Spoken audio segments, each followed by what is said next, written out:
Greetings, I'm Janine Wiener-Kronish, Anesthetist-in-Chief at the Massachusetts General Hospital.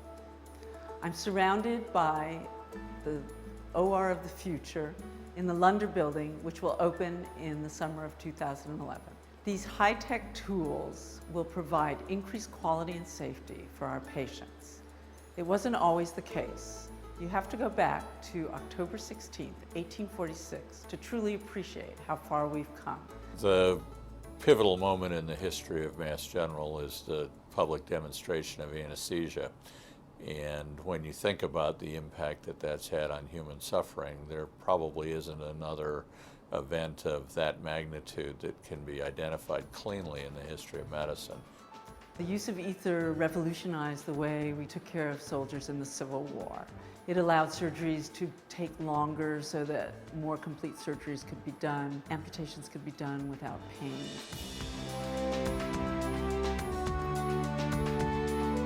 So ether was delivered by various people, including secretaries and interns, and there was no coordinated effort to systematically give ether or analyze how ether was affecting patients. For various reasons, anesthesia wasn't a department. It grew out of pharmacology departments here at the MGH. It was part of the surgery department, and it was, if you will, just an instrument of surgery. Henry Beecher came in the 1930s and was, if you will, the first scientific giant of anesthesia at the MGH. He was very clever, and he knew what he wanted, and very quickly turned anesthesia into something important. He made himself indispensable. So although he was a clinician, he did research in at least 4 different areas, any one of which would be enough for an academic career nowadays. The output that he had was truly staggering. Beecher set up the first laboratory of anesthesia. It was unheard of to have an anesthesia laboratory at that time. He became famous for the research that he did on things that changed the way people perceived pain. As a part of that, he really rediscovered the placebo effect. People knew there was such a thing, but he made a science of it. In 1954, Beecher and Donald Todd, who ultimately was the vice chairman of the department at Mass General, published the first big study of the risk of anesthesia and surgery, the mortality and the morbidity. It was a multi-center study, and the first time anyone estimated what your chances were of dying if you underwent surgery. Much of the work that Beecher did has meaning well outside the boundaries of anesthesiology, and he'll be remembered for the next 100 years as one of the notables in anesthesia.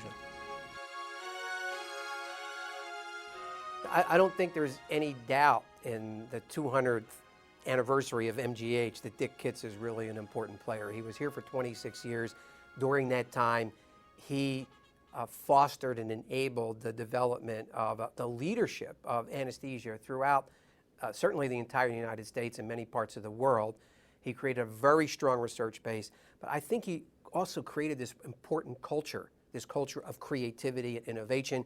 He saw that research was absolutely critical to the growth of the specialty, not just for its respect, but to really make anesthesia better and safer. Dick Kitts was responsible for creating the Anesthesia Bioengineering Unit. He established an engineering group to help create technologies to support the researchers. We did the research and the development to develop what was probably one of the first microprocessor-based medical instruments, the Boston anesthesia system, that was intended to make anesthesia safer. So a few years after I came here in the late 70s, anesthesia was among the most expensive specialties for malpractice, and now it's among the lower ones. And people generally believe that this came out of the patient safety work, and you can trace that back to this basic research of understanding how mistakes were being made. Instead of trying to defend the lawsuits and to create new laws to prevent payouts, anesthesia, and again, coming back to this basic idea here, really cared more about not hurting people, not making mistakes. And that happened during the era of Dick Kitts and started really all here at Mass General from that research. We owe a debt of gratitude to Nathaniel Sims, who helped evolve some of the safest equipment we use today. Most folks know that hospitals everywhere have focused on on pain management for patients in the hospital. And the idea was that no patient should have unnecessary pain, that we will not be there yet in terms of optimum care of painful conditions until we have a portable stick-on patch that is an accurate monitor of respiratory rate in patients receiving opioid drugs. There are, fortunately, in the last 2 or 3 years, brand new technologies. One is acoustic, one is one that we've worked on ourselves, and others involve highly portable end-tidal carbon dioxide. But we hope that 2 or 3 years from now, every patient receiving intravenous narcotics as a general care patient will not only be receiving the benefit of the drugs, but also be monitored in such a way that there can be no untoward side effects of those drugs that aren't detected. As you know, we're the pain team, right? And we've been trying to help with the pain you're having. So just tell me a little bit about what it feels like. Pain clinics really arose out of anesthesiology.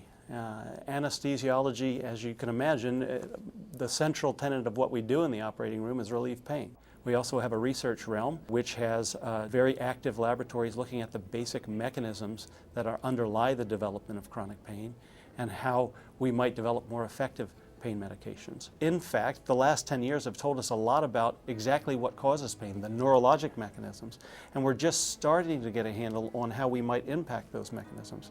But what we do in the clinic every day and the way that we control pain is really using the same drugs that have been around for tens to hundreds of years. And we're starting to understand how we might insert new and novel treatments that will really impact on the development of chronic pain, slow down the progression of diseases so that pain does not occur, and once it's in place and well established, we may be able to impact it much more successfully. Clinical Operations Committee met yesterday to talk about this whole issue of trying to... The critical care enterprise here at the MGH was one of the first in the country and owes a great debt to the founder of critical care at the MGH, Dr. Henning Pontoppidan. He was one of the early advocates in this hospital for what we now call the Quality and Safety Initiative or Quality and Safety Imperative.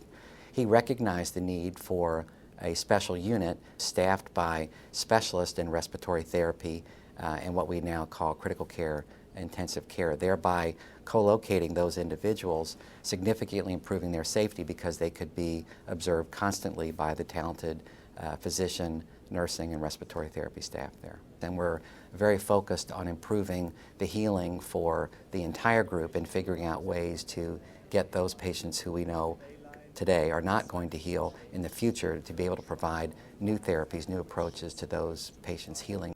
This is what the first patient at the Mass General was anesthetized with. Came here in 1970 from the National Institutes of Health, and I had been working on ECMO machines, extracorporeal membrane oxygenators, or artificial lungs, and I'd been using them at NIH. And we figured out that artificial lungs were great for little people, newborns, little 2 and 3 kilogram babies with respiratory failure. And they weren't so good for adults. So we worked on it in many ways, first with ECMO machines, later on by developing a therapy that actually was better than ECMO, that in fact replaced my first 15 years of research by breathing small amounts of a very newly discovered simple gas. That gas was nitric oxide, which was known as a pollutant and a poisonous gas until about 1988, when people figured out that it was made in your body from arginine, and therefore we had a poisonous gas that was made in your body from arginine, and it was used as a common signaling agent. And so we got to the idea that, well, maybe if you just gave a teeny tiny dose of it and breathed it, it would stay in the lung. It wouldn't dilate the blood vessels in the body and would only dilate the blood vessels in the lung. That's essentially what we did. We tested it first in sheep here in our laboratory. We convinced ourselves that it worked. We convinced the FDA. We then did the first baby in the world to breathe nitric oxide here in 1990. Sure enough, we took a blue baby. It breathed a few breaths of this gas, and it turned pink. Since that time, I think about 1/3 Americans have breathed nitric oxide for 5 days, and in many cases it saved their lives. So I first got interested in seals in the mid-70s, 74. People can hold their breath only for 2 or 3 minutes if you breathe air. And somebody said, you know, there's a seal in Antarctica that holds its breath for an hour or an hour and a half. And it's warm-blooded like we are and has all these amazing adaptations. And I didn't really believe him. But I said, that's interesting. And I read more about it. And I said, sure, they do. In fact, seals have dived for about up to 90 minutes. And they dive that way because they have to get under the ice sheet and catch fish on the bottom. And in Antarctica, due to constant glaciation, it's 600 meters down to the bottom of the ocean. So they have to hold their breath long enough to go down 1,800 feet. And we still study that in my laboratory now. We're trying to understand how they can hold so much oxygen and get it to the right place at the right time. This year, for the first time, we carried back blood from the seal to have its genome sequenced at the Broad Institute at MIT and Harvard. So I think we're just sequencing the genome of an extraordinary diving animal, a diving submarine that dives pregnant for an hour and a half. So there's a submarine inside the submarine, and it dives for an hour and a half. The genetics of how that animal has adapted, I think, when compared to humans, may give us some clues. So no, we're not there, but there's lots of work to do for the next generation. Thank you for allowing me to speak of our achievements since the demonstration of ether. Our goal is to continually advance the field by improvement in medical care using basic research and clinical research as our foundation. Thank you for watching.